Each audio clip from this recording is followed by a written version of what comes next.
నమస్తే, నా పేరు బాలకృష్ణ. క్యూటీవీ న్యూస్ కి స్వాగతం. ఈ రోజు వార్తల్లోని ముఖ్యాంశాలు.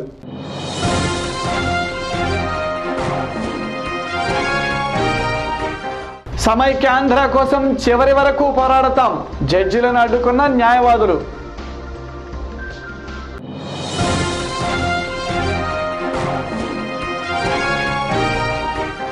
అంగన్వాడీ వర్కర్స్కు 10,000 రూపాయల జీతం ఇవ్వాలి, నగరంలో కొనసాగుతున్న దీక్షలు.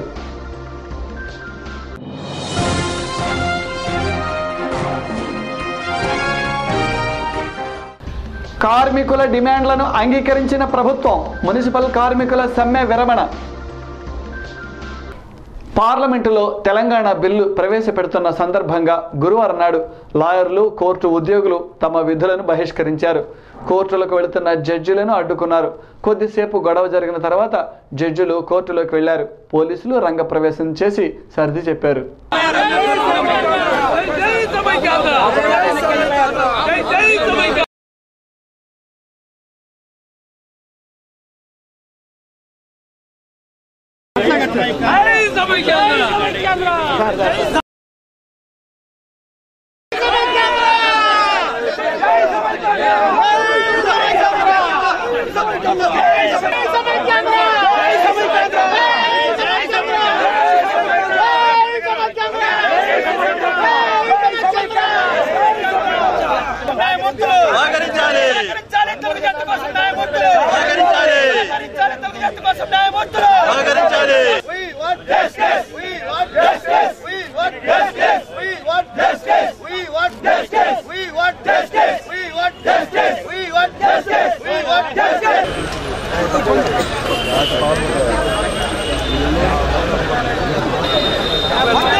న్యాయవాదులు సిబ్బంది అందరూ కూడా జ్యుడిషియల్ ఆఫీసుని అడ్డుకోవడం జరిగింది.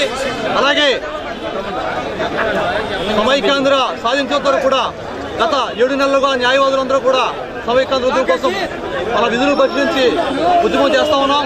ఈ రోజున పార్లమెంట్లో బిల్లు ప్రవేశపెట్టడం నిరసనగా ఈ యొక్క రాష్ట్రాన్ని కావున సమైక్యాంధ్ర ఉన్నంత వరకు కూడా సమైక్యాంధ్ర ఉద్యమం బిల్లు ఆడడం వరకు కూడా పోరాటం కొనసాగిస్తూ తెలియజేస్తా ఉన్నాం. అంగన్వాడీ వర్కర్స్, హెల్పర్స్ కు జీతం 10,000 రూపాయలు ఇవ్వాలని సిఐటియు నాయకులు నాగబ్రహ్మచారి డిమాండ్ చేశారు. గత 3 రోజులుగా దీక్షలు చేస్తున్న ప్రభుత్వం తమతో చర్చలు జరపకపోవడం దుర్మార్గమన్నారు. ఈ ప్రభుత్వానికి ప్రజలు తగిన విధంగా బుద్ధి చెబుతారని ఆయన హెచ్చరించారు. సదుపాయాలు కల్పిస్తూ సౌకర్యాలు అమలు చేస్తూ వాళ్ళకి అందుబాటులో 10,000 రూపాయలు ఇవ్వాలి. కనీస వేతనం 10,000 రూపాయలు ఇవ్వాలి. కనీస వేతనం 10,000 రూపాయలు ఇవ్వాలి. కనీస వేతనం 10,000 రూపాయలు. వకీలుల ఐక్యత సాధిస్తా సమస్య పరిష్కారం పోరాడతాం. జీతం మిత్రుల వరకు పోరాటాన్ని కొనసాగిస్తాం. జీతం మిత్రుల వరకు పోరాటాన్ని కొనసాగిస్తాం. వకీలుల ఐక్యత. మన నిరవధిక నిరాహార దీక్ష 3వ రోజుకి ఈరోజు చేరిని ఇప్పటికీ కడప, కర్నూలు, చిత్తూరు జిల్లాల్లో రాష్ట్ర ప్రభుత్వం మన యూనియన్ నాయకత్వంతో చర్చించడం కానీ ఇది కానీ చేయకపోగా మన ఉద్యమాన్ని అణచివేయాలని చెప్పినటువంటి ప్రయత్నం చేస్తా ఉంది. అందులో భాగంగానే పోలీసులతో ఈ ప్రభుత్వం దుర్మార్గమైనటువంటి ప్రభుత్వం. ఈ ప్రభుత్వానికి బుద్ధి చెప్పేదానికోసం అంగన్వాడీలు సిద్ధమవుతారు.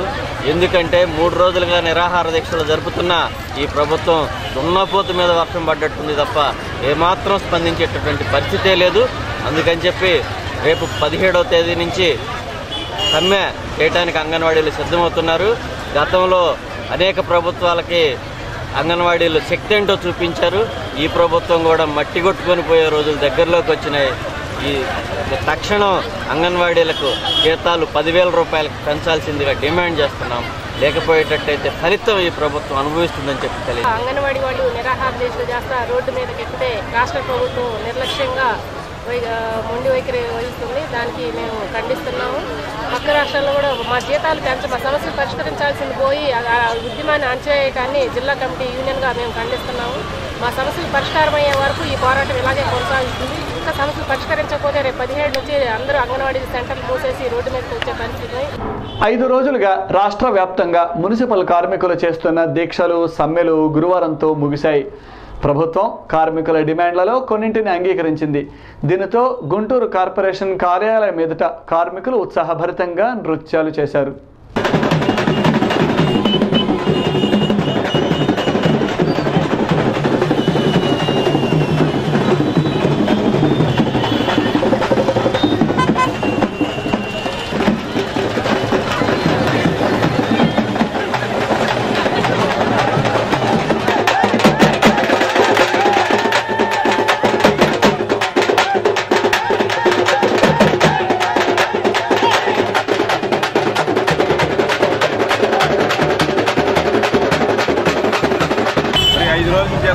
రాష్ట్రవ్యాప్త మున్సిపల్ కార్మిక సమ్మె మరి కేంద్రంలో కూర్చుంది.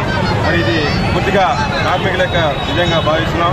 ఏ ఒక్క ట్రేడ్ యూనియన్ అందరూ సహకరించి అన్ని ట్రేడ్ యూనియన్ సహకరించినందుకు వారందరికీ మా యూనియన్ తరఫున ధన్యవాదాలు తెలుపుకుంటాం. మనకి వీళ్ళకి రావాల్సిన న్యాయమైన కోరికల్లో భాగంగా మరి ఐఆర్ అనేది స్పష్టంగా 20% అనేది గుంటూరు నగరపాలక సంస్థ వారికి వర్తింపు చేశారు. అలాగే చనిపోయిన వాళ్ళకి 10,000 రూపాయలు, 8 రోజులు పండుగ సెలవు దినాలు, మళ్ళీ 15 రోజులు క్యాజువల్ లీవ్స్ ఇవన్నీ ఇస్తున్నారు. మరి అట్లాగే ఏదైతే మేము యాక్సిడెంట్గా వీళ్ళకి బీమా సౌకర్యం కావాలని చెప్పి అనేక సంవత్సరాల నుంచి పోరాడుతున్నాం, వాటిని 5 లక్షల రూపాయల బీమా సౌకర్యం ఇస్తాకి గవర్నమెంట్ వారు వచ్చినందుకు వారికి యూనియన్ తరఫున ధన్యవాదాలు. రాష్ట్ర వ్యాప్తంగా 1,00,000 మంది కార్మికుల పోరాటానికి విజయం చేకూరింది. ఈరోజు 8,300 రూపాయల గుంటూరు మున్సిపల్ కార్పొరేషన్కి కార్మిక జీతాలు ఇవ్వాలని చెప్పి నిర్ణయించారు. అదేవిధంగా శాసన ఉద్యోగులకు ఎప్పుడైతే పీఆర్ అమలైందో ఆ రోజు నుండి 12,500 రూపాయలు కనీస వేతనంగా నిర్ణయించిస్తామని చెప్పి ప్రభుత్వం ఒప్పుకుంది. ఇది ఖచ్చితంగా పోరాటానికి విజయం అని చెప్పి భావిస్తా ఉన్నాం. అదేవిధంగా కార్మికులకు ముఖ్యమైనటువంటి అవసరమైనటువంటి ప్రమాద బీమా సౌకర్యం 5 లక్షల రూపాయలు కూడా అమలు చేస్తానికి ప్రభుత్వం ఒప్పుకుంది. అదేవిధంగా కాంట్రాక్ట్ కార్మికులకు కూడా సబ్బులు, నూనెలు, చెప్పులు, అలానే గ్లౌజులు ఇవన్నీ ఇవ్వడానికి కూడా ప్రభుత్వం ఒప్పుకుంది. బంధులు సమ్మెలతో సామాన్యుడు విలవిలలాడిపోతున్నాడు. 2 రోజులు బ్యాంకు ఉద్యోగులు, మరొక 2 రోజులు కేంద్ర ప్రభుత్వ ఉద్యోగులు వరుసగా సమ్మెలు చేశారు. గురువారమేమో రాష్ట్ర విభజనకు నిరసనగా సీమాంధ్ర బంద్ జరిగింది. రోజువారీ కూలీ పనులు చేసుకునే బడుగు జీవులు వరుస సమ్మెలు బంధులతో పనులు లేక పస్తులతో బాధపడుతున్నారు.